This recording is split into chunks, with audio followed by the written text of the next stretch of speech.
And hello everyone, welcome to this Flagler County Assist Hurricane Season Briefing video. In this video we'll be reviewing terms that the National Hurricane Center uses, weather products that they issue, and also about what Flagler County Assist does in hurricane type events.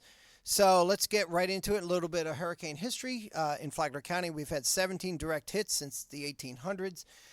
This does not include storms like Irma and Milton, because even though we did get significant impacts from those storms, the center of those storms were quite some distance away. So just a reminder that storms have wide-ranging impacts, and tropical storms alone can cause significant impacts. And here's some damage and some imagery from storms past here in Flagler County.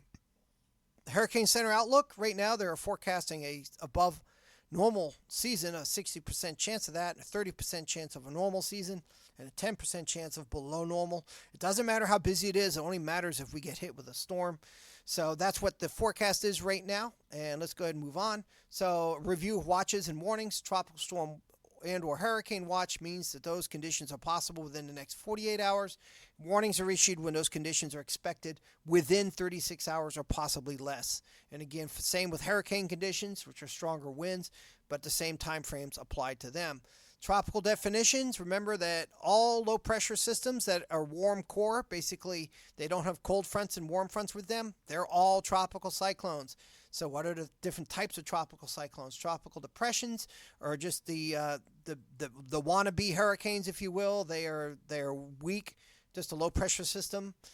Tropical storm is when it's given a name. Winds, sustained winds somewhere in the storm are 39 to 74 miles per hour. So tropical storms can bring wide-ranging impacts or hardly any at all. And of course, hurricanes 74 miles per hour or stronger. Now, this is a newer product. It was first used during Hurricane Matthew in 2016. It's to give heads up of storm surge potential and of storm surges expected to occur. So this is a new product that you will hear during hurricane incidents.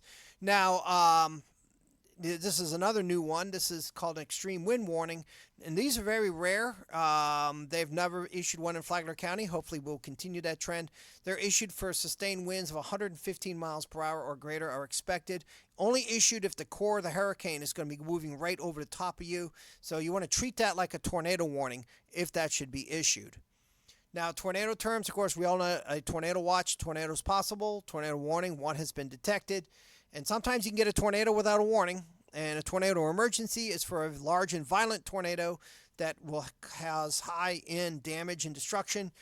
We've never had a tornado emergency in Florida that I'm aware of. We've never had one in Flagler County for sure. Now, National Hurricane Center is your best resource for information, hurricanes.gov. But there's also the Climate Prediction Center, which is cpc.noaa.gov. And that gets you the long-range look of what's happening in the tropics. And this is the most recent graphic here. You can see on week 3, there's some very low potential development in the Southern Gulf and Western Caribbean Sea. So the tropical weather outlook is updated at 8 and 2 a.m. and p.m. every day, and p.m. and a.m. and so forth. And of course, right now, nothing is expected in the next 7 days. But when there is stuff out there, of course, this is demonstration. None of this is going on now. Anything that's a low chance of development has a yellow shading. Anything that's a medium chance, we don't have a demonstration of it here, is amber shaded, but you can see the color right there. And anything with a high chance of developing is red. And if you move your mouse over that, it'll pop up a box that'll give you more details on that particular system.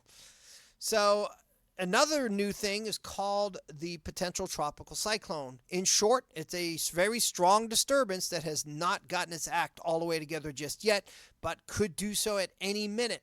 And so the National Hurricane Center identifies that as a potential tropical cyclone.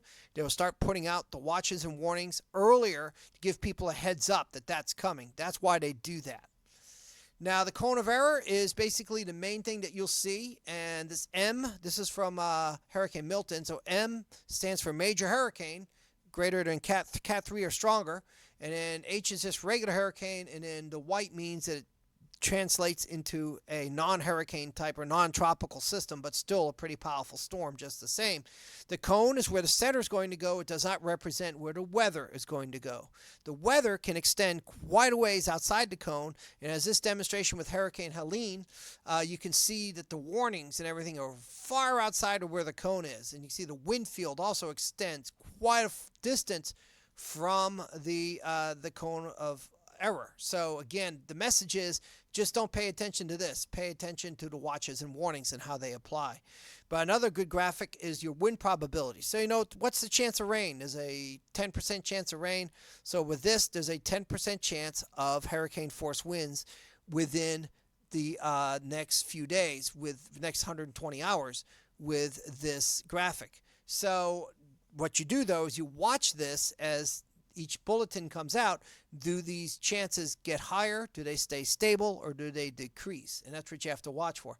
This is the demonstration of hurricane force wind probabilities. This was from Dorian in 2019.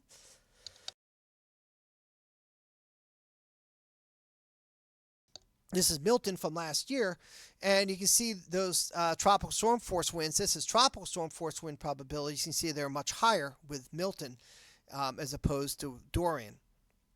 This is your, oh gosh, lost my train of thought here. This is your key messages for any tropical system, and this is a quick overview. You can look and see the bullet points and get a quick overview of any tropical system. This is also available on hurricanes.gov. National Weather Service, weather.gov/JAX. The front page will always have whatever is of concern for that given day. If you scroll down, you're going to find these buttons, and you want to click on that one right there. That'll give you the latest hazard update. They call it the multimedia briefing. That is always updated even when there are no storms going on. This is also another good one to update. It's called your decision support or individual decision support dashboard. And so that you can click on that and get into all kinds of resources to see how strong winds will be on a local level, how much rainfall you're going to get, all that stuff.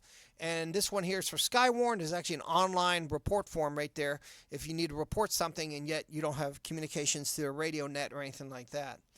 Storm Prediction Center, a good resource to see if there's going to be severe weather in any given area. This isn't just for hurricanes. This is for severe thunderstorms, tornadoes, and even fire risk. So this is a good resource as well.